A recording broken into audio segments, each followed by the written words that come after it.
Now we're going to look at the prophecies from Nostradamus and Bishop Malachi or Malachi. Most people say Malachi. Here's a fascinating series of prophecies, and when it comes to getting a timeline and trying to understand about when the timing would be, these really will help us sense that the time is near. Nostradamus, he was famous long before he wrote his prophecies. He was famous as a physician who helped cure the Black Plague. He was very much in demand.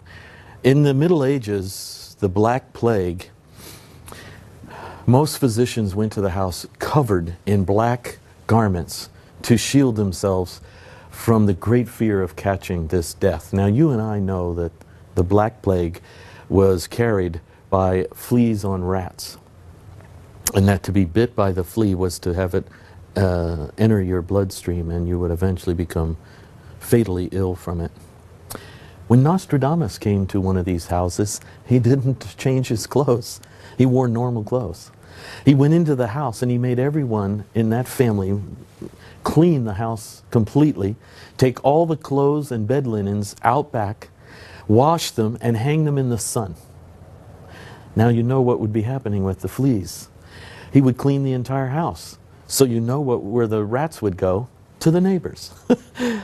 And then he made little balls, pill-like, but a little larger than we're used to, of rose hips and other herbs. And he would not only make the ill person eat it, he would make the rest of the family eat it. Because it was believed that once a person became ill in the house, everyone was going to get the disease and die. This was so bad that every morning in these towns, wagons would go down the streets and everyone would put their dead in the wagons, those that had died during the night. And they would take them out to a mass grave. It was an overwhelming plague. And yet Nostradamus seemed to be able to cure those who called on his aid. And he did it with very basic activities and this little rose hip vitamin C packed pill of his. He was also famous as a writer. He wrote the most popular annual almanac in Paris.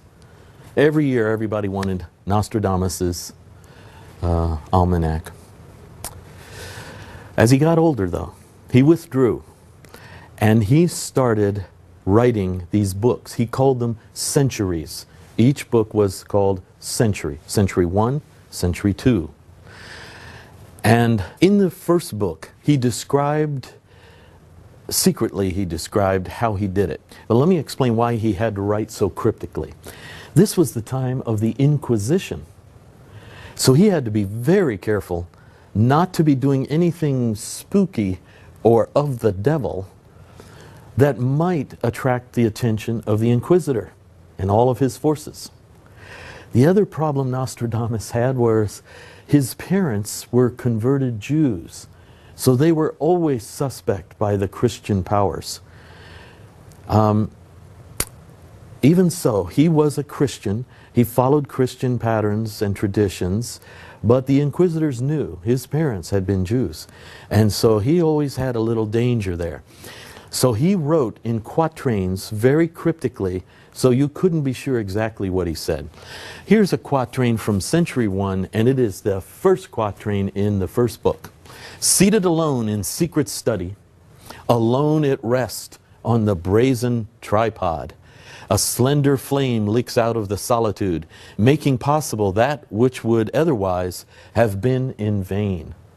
So he was doing something on a tripod with a little candle in the darkness that would cause him to go into an altered state. In another quatrain, the second one in the first book, he writes, "The wand in his hand is placed between the branches," a wand. "He moistens the hem of his garment and his foot." This is very similar to what the high priest in Israel was doing.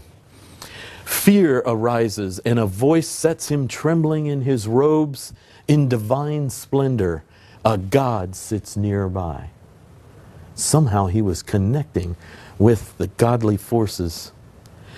The it in the second line of the first quatrain, many believe, was either a black mirror, which is a black concave piece of polished metal, or it was a specially prepared tray of water in which mercury, you know, in a little thermometer tube, that mercury would float. And you know, mercury is a very mercurious, strange little quality to it. And he would stare into these and slip into an altered state. And he would start to see visions. And he would record them. But he would record them in cryptic ways so he could be safe from the Inquisitor. He wrote to his son Caesar that the visions came to him in the manner of, quote, imaginative impressions. It's fascinating because Edgar Cayce suggests that one of the ways for us to expand consciousness is to use our imaginative forces.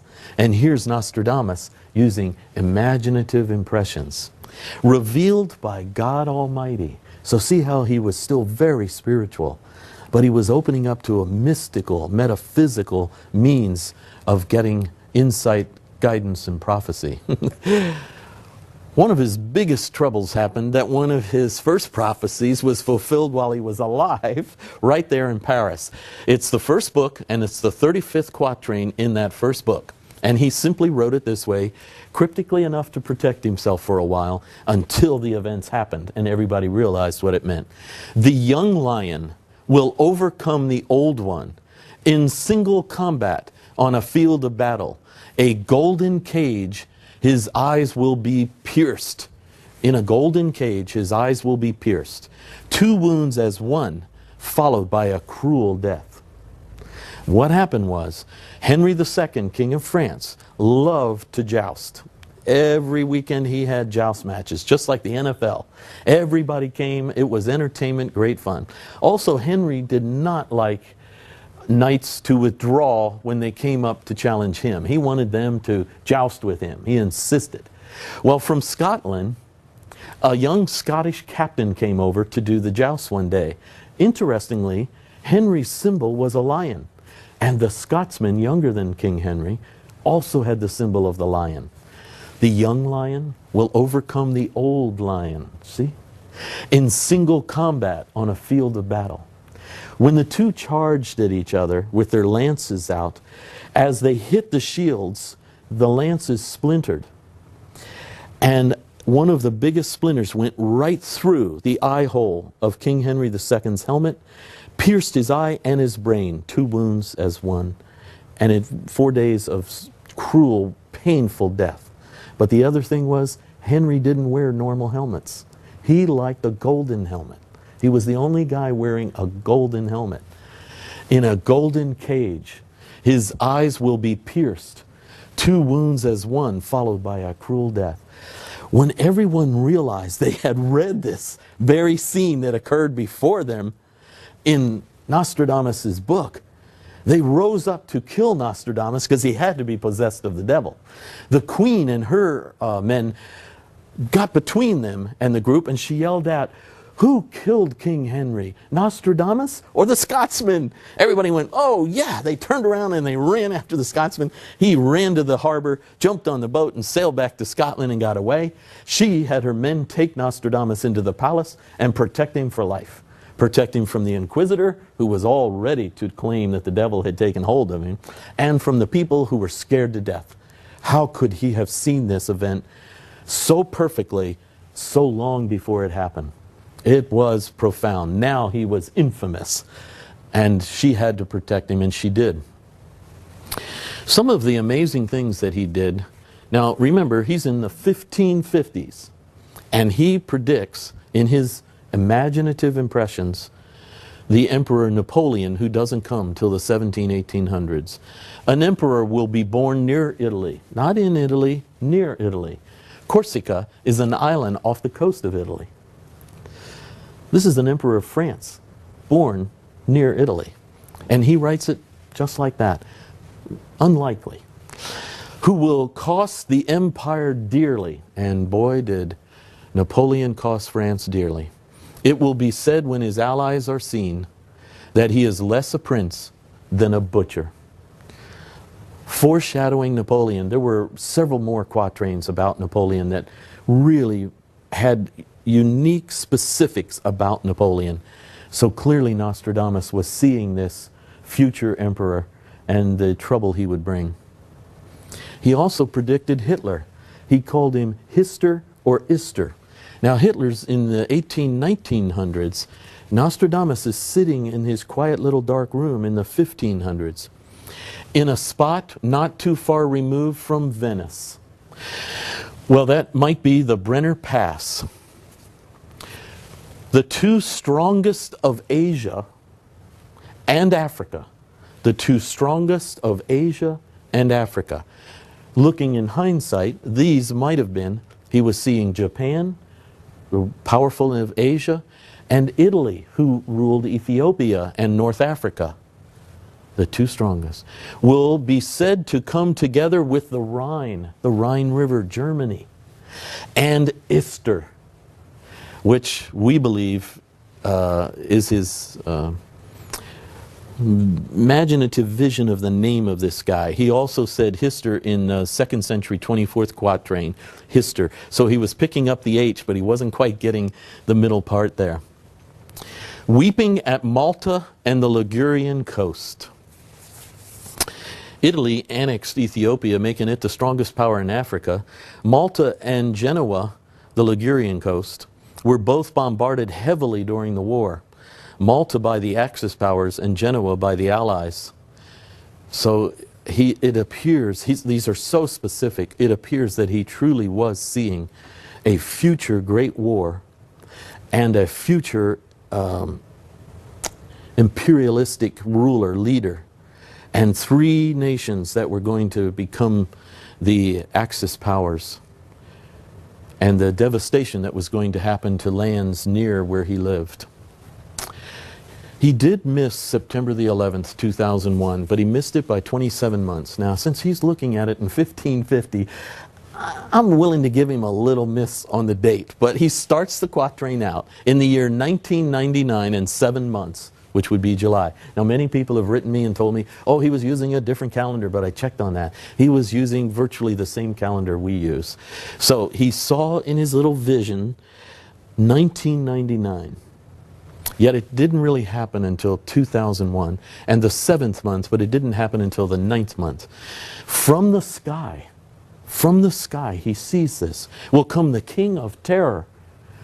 I mean, terrorism and all is a new concept. We use those terms. He used the king of terror will come from the sky to resuscitate the king of the Mongols. Now, you might not know how to associate this, the king of the Mongols, but Afghanistan was, in his time, all the Mongol horde's realm, from Mongolia all through Afghanistan.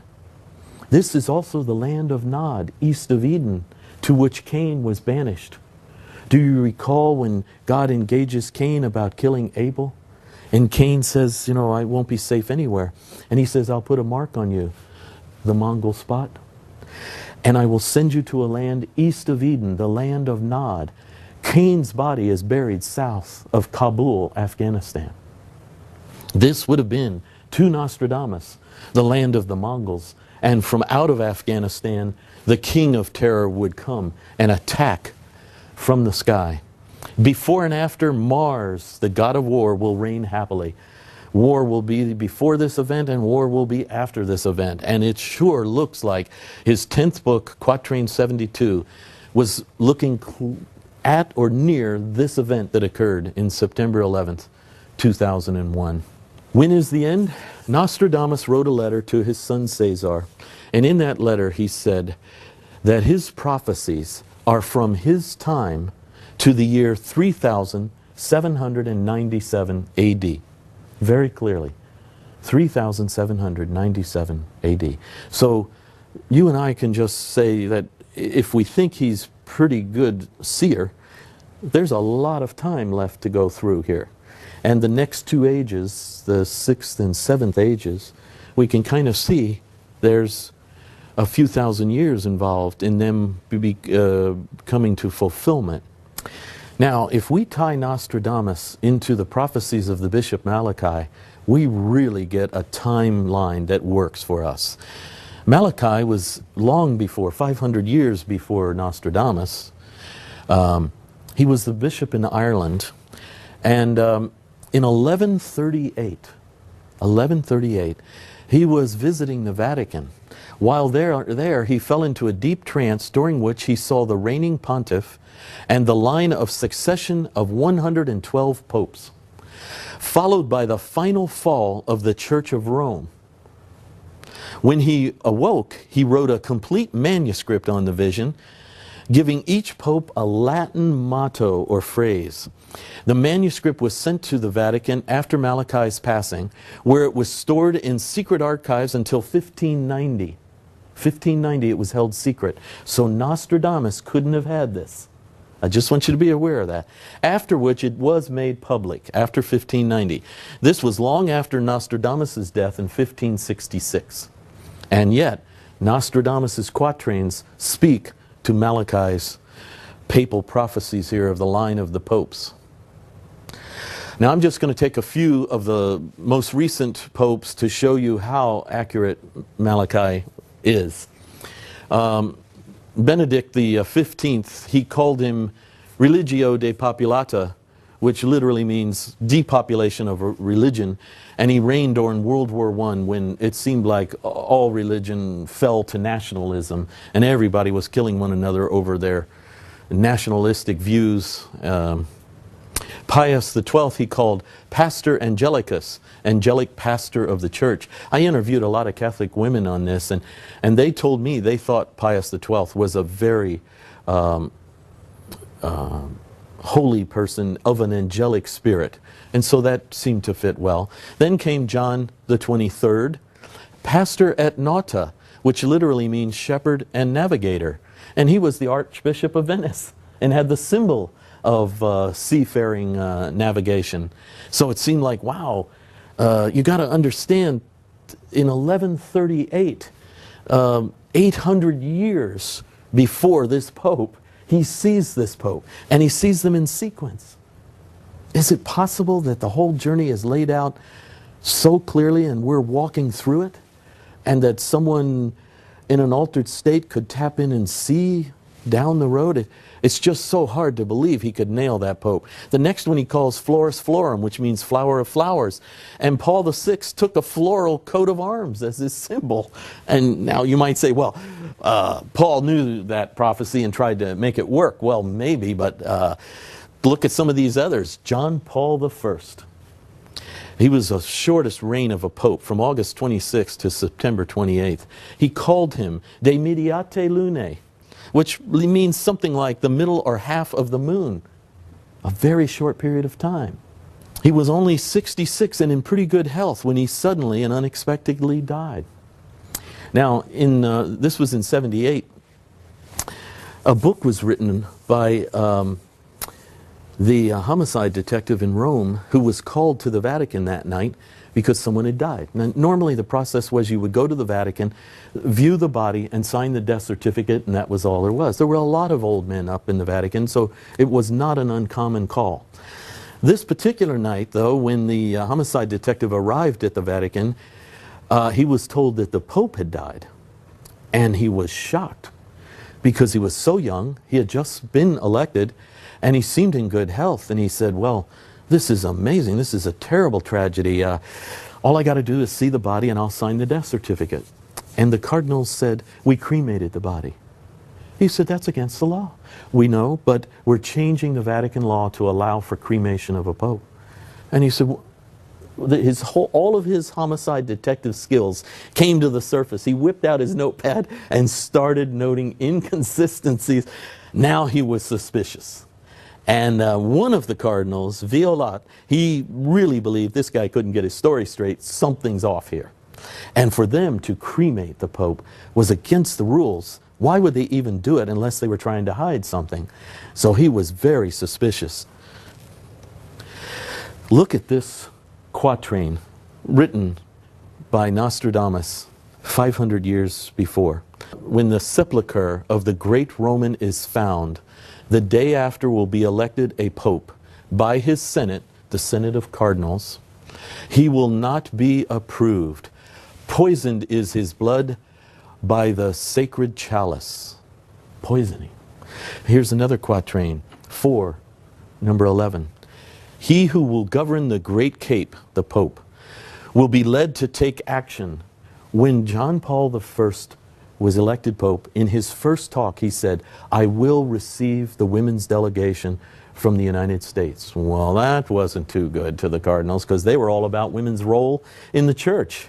And the second thing he said, which was even worse, I will investigate the Vatican Bank for laundering mafia money. That was it. He wasn't going to see too many more days. That was his action. He will be led to take action. The 12 red ones, the cardinals, will come to spoil the cover. Under murder, murder will come to be done.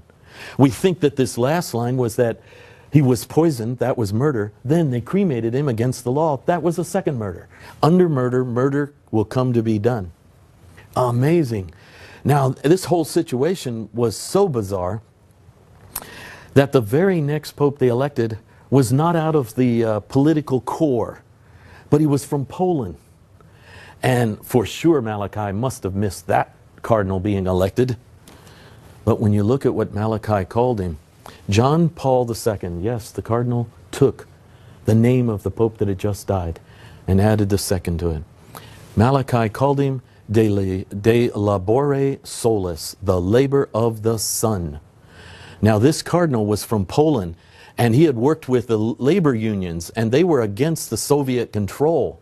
So he already had the Soviets against him, and he comes out of the labor unions in Poland, and hundreds of years earlier, Malachi says he will be the labor of the sun. 2 attempts were made on John Paul II's life. One by the Soviets, hiring a Turkish assassin. And that one, the Pope was riding around in his car in St. Peter's Square. And as he was coming toward the assassin, he saw a little girl with a Fatima medal on. And he bent over to touch her medal, and the gun went off. And the bullet entered him but did not kill him. If he had been standing straight up, it might have. But he bent over. Then he told the doctors, I want that bullet. When you get that out, give it to me. Then he went to Fatima, Portugal, and put the bullet in the crown of the statue of Our Lady of Fatima. The other assassination was made by a monk while in Portugal. Here's the quatrain, coming from the 10th book, 65th quatrain. O great Rome, your ruin comes close. Not of your walls, but of your blood and substance. The sharp one of letters, an educated monk, highly educated, the sharp one of letters will be a horrible notch. Pointed steel up his sleeve, ready to wound. And what happened was John Paul II was coming down a line, a double line of priests and bishops and dignitaries of the church, blessing them. You know how he would go down like that. And this monk had a knife up his sleeve. And as John Paul II approached, he jumped out to kill him, but only wounded him, and they stopped it. And he lived through it. John Paul II felt like both times he was to be killed, and Our Lady protected him. He felt the Lady of Fatima, he had an intimate emotional connection with her, that she was watching over him and had protected him from the bullet wound of the Soviet assassin and from the knife. But here is Nostradamus seeing these things hundreds of years ahead and putting them together. Okay, believe it or not, Malachi's lineup ends in our time. There are only 2 more popes according to this great prophecy that began in 1138. The next pope after John Paul II was supposed to be Gloria Olivae, the glory of the olive. Now all of us, including me, thought it was the Archbishop of Paris, who's a converted Jew, because the olive is the symbol of the Jews. And the glory of the olive would be the greatest leader. But the cardinal that was elected was Ratzinger from Germany. And we thought, well, there's nothing to connect him here. Malachi must have missed. Until the cardinal took the papal name of Benedict. And then everybody was stunned because the Benedictines have a group called the Olivetans, who have this association with the Mount of Olives. And therefore the highest ranking among them would be the glory of the Olivetans, of the olives, and that would be Benedict, the Pope Benedict. And when he took that name of Benedict the 16th, everyone realized Malachi's prophecy came again. Now, I know you can say Ratzinger knew the prophecy and probably picked that name for that, but I don't think so. It's more associated with his own spiritual growth and all. I think it's integrated there. And he himself had a connection with Benedict. And the line of the Benedict popes, the 15th, and now he's the 16th. This is amazing connection with Malachi. Now, after Gloria Olivae is to come Petrus Romanus, and that's the last pope. It literally means Peter of Rome. Everyone feels the implication that Malachi saw is the return of the first pope to be the last pope. Now, this isn't unheard of, because in Christendom and Judaism, Elijah was supposed to come before the Messiah. And of course, you know, Jesus told his disciples Elijah did come before the Messiah. It was John the Baptist, and they did not know who it was, and they did with him what they wanted. So the idea that a soul or spirit can return with a spiritual mission is in the historic concepts of these religions. Is it possible that Malachi really was seeing the return of the spirit of Peter of Rome, the first pope? Now, you know, Peter was executed by the Romans, so he really wasn't the pope at the time. But the church saw that Jesus' comments to Peter made him the established rock of the church, the first leader of the church. And so they considered him the first pope. Pope Benedict the 16th is an older man. Our ARE group on our tours went over there and met with him and saw him, and were blessed by him. You know, if he's normal health, he's going to live a normal life, then we're going to see him pass in the future here, and then comes the last pope.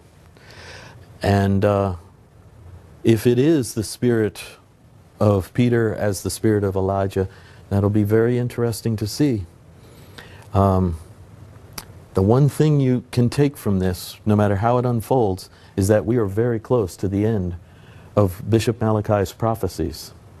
That means there's a change coming in the Church of Rome, a change coming that might also be part of a change into a new age, into an age of a different arrangement for spirituality. Very interesting.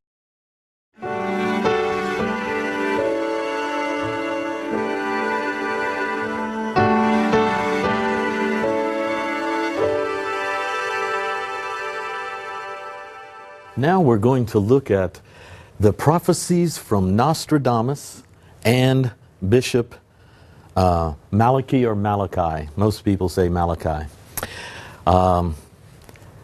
Here's a fascinating series of prophecies, and when it comes to getting a timeline and trying to understand about when the timing would be, these really will help us sense that the time is near.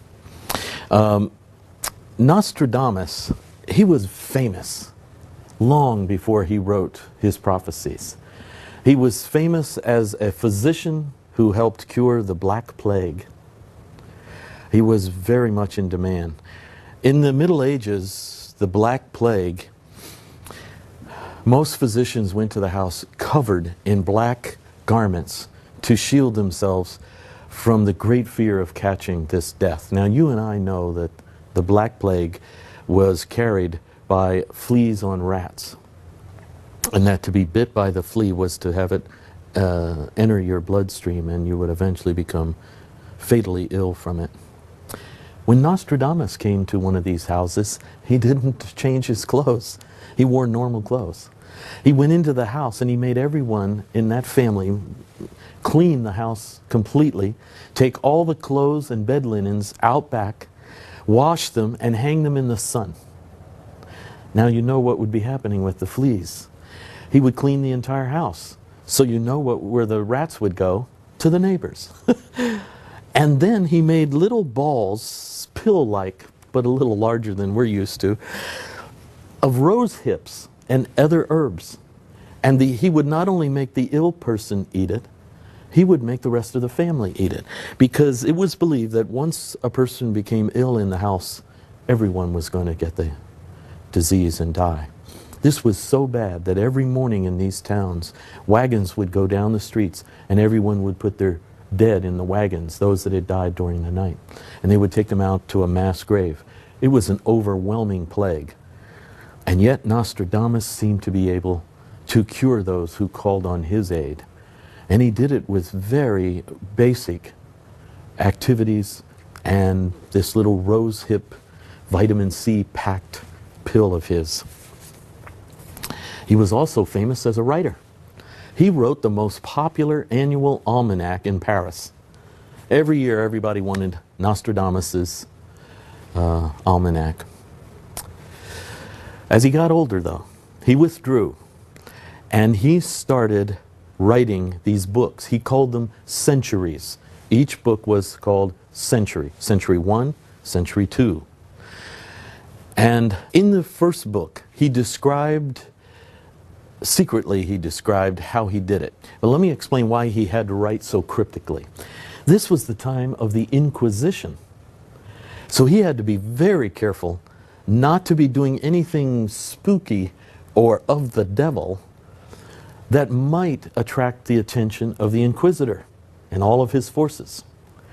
The other problem Nostradamus had was his parents were converted Jews, so they were always suspect by the Christian powers. Even so, he was a Christian. He followed Christian patterns and traditions, but the Inquisitors knew his parents had been Jews, and so he always had a little danger there. So he wrote in quatrains very cryptically, so you couldn't be sure exactly what he said.